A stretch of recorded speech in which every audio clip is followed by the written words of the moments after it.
Hi there guys, Sam here, welcome back to another video. Join me once again in my Mark 7 Golf R to talk a little bit around this 45 edition, the GTI. It's been a bit of a GTI themed week, and yeah, really cool car, limited edition. Let's get talking about it. Yes, welcome back to another video. I hope you are all well. Now, I've spent a lot of this week going through this GTI 45 edition, as well as talking about the 40th edition as well on Monday. And yeah, it's kind of all blended quite nicely into one. Now, this 45 edition, I think actually could well be one of the most important GTIs ever made. One of the last important GTIs ever made. So for that reason, I think it's worth talking about its potential investment ability. Also, whether or not it's a great fun car to drive, because that's quite an important thing for an enthusiast if you enjoy your car. But I think it's good to look at both sides of the scale as well. So yes, first of all, I've got a few videos that I've done on this car, so please check those out, including the configurator one yesterday. But I have such a great community base here and a great subscriber base here. A lot of VW fans as well, particularly the performance variants, the R and the GTI being the main ones. And a lot of feedback I've had from them around the GTI Clubsport, just the normal Mark 8, not the 45 edition, is that it's a really good car. And to be honest, that's kind of what I've seen online as well. I don't think anyone's got too much bad things to say about it. I don't think it's the worst priced car, if that makes sense. You know, you'll get your normal decent deal on it. And yeah, 300 horsepower, it's great. Now, that's a good comparison because the 45 edition is identical. It's identical in terms of how it works. The only difference is, from what I can see, is you get those lovely forged alloy wheels, which are a little bit more lightweight, and you get the Akrapovic exhaust as standard, which again, made of titanium. It probably will save you a little bit of weight.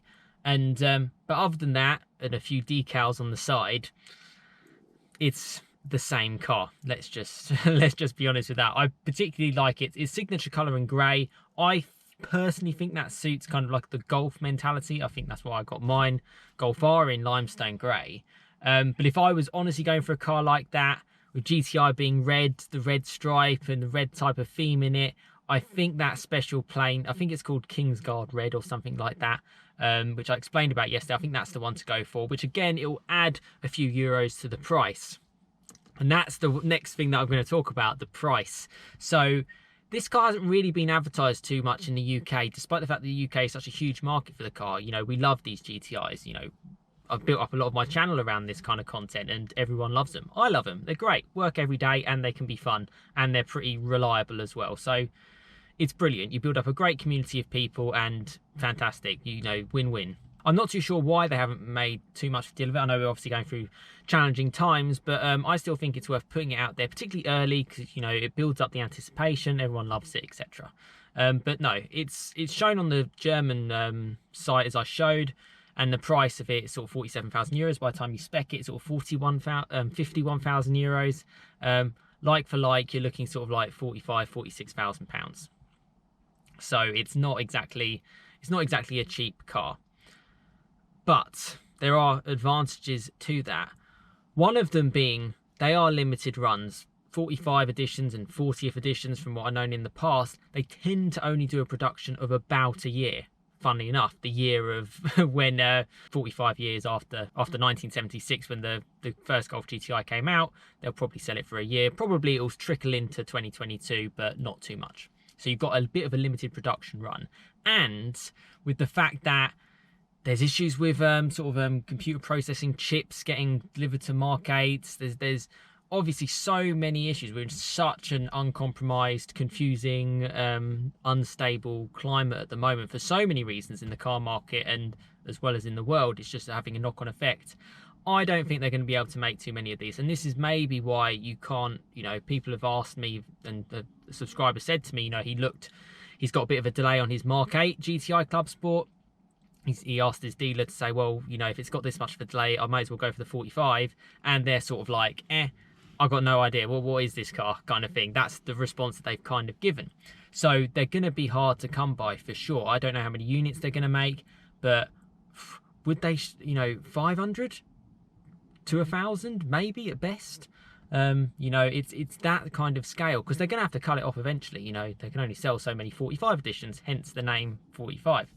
So on that perspective, it could be a great car to kind of get into. To build on what I'm trying to say, VW actually announced this week that they're not going to make any new combustion engines. Now, this was done by their CEO. I'll put a link in the description below. And I found this really interesting, if not a bit obvious it was going to come.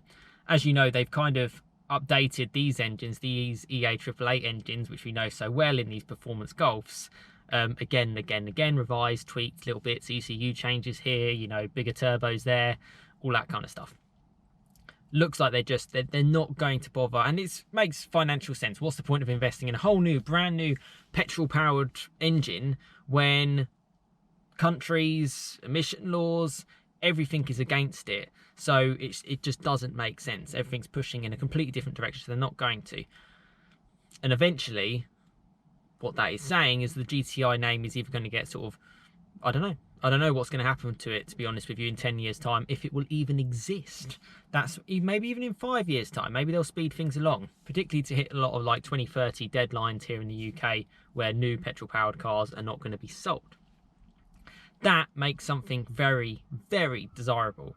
And if you're aware of the space in the world, not just with cars, even with things like Charizard Pokemon cards can become extremely valuable over time, particularly when something builds up a lot of a hype and yeah, you just can't get it anymore because they don't make them anymore and they're special in their own right. I think this is the same thing with the GTI. So hear me out on that one. Is it a good investment?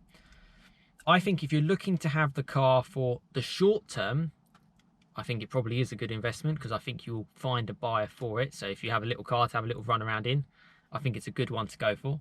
I think if you want a car for a long term and you're putting obviously a lot of money into the car, it's not a cheap amount of money, I still think it will look after your money as well. Granted, probably go down, but you never know. The last top of the range petrol powered GTI, you know, is the 50th edition even going to have a petrol engine? Maybe, maybe not. Maybe some sort of split characteristic as well. And when you've got enthusiasts who just want the best and the latest and the specialist edition car, you can see it with the Clubsport S. You know, they don't trade for anything less than list or above list from 2016. So it's like you could be onto something with this car. And I just think, kind of like listening to like the build up of it, it's kind of no one's really talking about it. I talk about it in a couple of videos and I think it's quite an exciting car personally. I know a lot of people might just say, oh, it's just a GTI turned up a little bit, it's not that fun compared to other cars, but you don't really compare cars that have such strong heritage like the GTI to other cars. You compare it to within itself, look at its own kind of cars that are made. And I think it's a great car to get into. I really, really do. I think if you're looking for a fast, fun, front-wheel drive, hot hatch, and you want something iconic, I think it's the one to go for. I think it's one worth inquiring about. I think it's worth the money that they're going to be asking for it. Downsides against a normal Mark 8 GTI Clubsport, confusing names, is that car you would probably be able to get a discount on at your dealer. This one, you're probably going to play list. Yeah, you're just going to have to take that pain. But the obviously advantage is that it should be more desirable as long as you look after it. Although I do have to say the interior I think is a bit of a letdown. I think what they did well in the 40th edition and like obviously the Clubsport S, the stripped out car, is they had like wingback seats, you know, had an Alcantara steering wheel. It just stepped it up a little bit more. They didn't have to do that, but they did. This one, it just looks like the wheels and the exhaust and a few decals. That's what I got from the information that I found. But I still think it's really interesting to talk about because, you know, I love my fast Fords, I love my Porsches, I love my Golfs. That's kind of my VWs. That's kind of the mantra that I've kind of gone through, particularly on the channel, and it's just the cars that I'm interested in at this time. Fast Fords, I just feel are kind of dying away, which is really, really sad. Being a previous Fiesta ST owner, I just think, obviously, yeah, times are tough. They're going to move into different avenues. They cancelled the Focus RS. That's really a shame. And Porsche is obviously a little bit of a step on. It's more of a luxury item, whereas these cars, they're just more real world and enjoyable. The GTI has always been that people's car, and despite the fact if it's near £50,000 price tag, or 52,000 euro price tag, so £47,000, yeah, if you're a real enthusiast and you've got a little bit of spare cash on your hands, you know, it's not a bad way to go at all. And I hope my channel's kind of helped you out with just a few videos that I've kind of done on the car, because I couldn't find anything out about it. You know, a few articles saying they're releasing this car was really it. I got a lot from that German VW configurator. Actually, they kind of explained it, and they kind of explained a little bit more their mantra and how they're kind of positioning the car. But yeah, opportunity is what I would say is in that car. And let me know if you're trying to get one, or if you do actually get one. That would be really cool in the comments, whether it's in a couple of months' time you come back to this. I do read comments, I do get notifications to say, you know, oh, Sam, I've got one, by the way. So that's really, really cool. I don't think, if you're a Mark 8 GTI Clubsport owner, I don't think you should be sitting there going, oh, I'm gutted I can't get one. Oh, I've got this. At all, you know.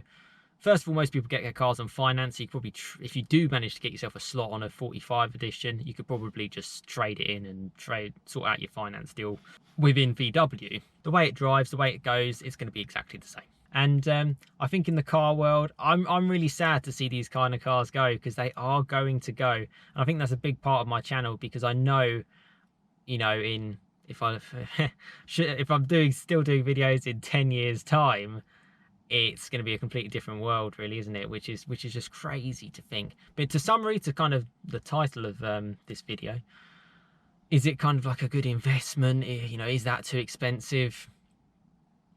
In today's world, I really don't think so. I think you should be looking out for those limited special cars.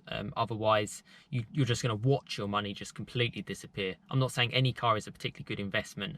I'm just saying there's cars that can be better for you than others. So yeah, interesting. Let me know your thoughts in the comments. Should be an exciting car to see on the road. I think it certainly looks better on the outside than it does on the inside. Yeah, and you never know, maybe there might be a subscriber of mine who's a big fan of this content as well. He might just get one, might just let me check it out and share it with you guys. You never know. But yeah, that kind of sums it up. It'll be interesting to see a little bit more. Be interesting to see it more on the UK configurator, to see what we get. Sorry for those countries that don't get this type of car. Yeah, limited and special editions just seem to be coming all over the place, really. And to be honest with you, I could probably bet that they'll do something for the R at some point as well. Just some sort of swan song. I think they've got room left in the tank, because they want to make the most out of their brand. They want to make the most out of their name, and this is the best way to do it. But yeah, let me know your thoughts in the comments. What do you think of this car? Do you think it's just way overpriced? Do you think it's just another car that's just with another load of marketing and another addition to another addition, and it's not actually any good? You know, splitting hairs between a normal Mark 8 GTI and a GTI 45th edition. So it's tricky to say on that point of view. But yeah, if you want a special car, this could be one of the last ones, because yeah, we're not going to see these kind of cars anymore at all. But listen, thank you so much for watching. I've been enjoying checking out this kind of car a little bit more. I'll share more feedback on it when I hear it. And yeah, give this video a like, get involved in the comments. Really great community here. I really do enjoy it. I hope you've been enjoying the channel. I think it's been going quite well. And yeah, hopefully it's keeping you occupied during a bit of a strange period that we're going through. But thank you so much for watching. Give this video a like if you've enjoyed it and you enjoy this type of content. Check back on future videos if you do. And I'll be for sure keeping you up to date, as I always do. And I'll see you again next time for another video. But thank you so much for watching, and I'll see you again next time. Cheers, guys.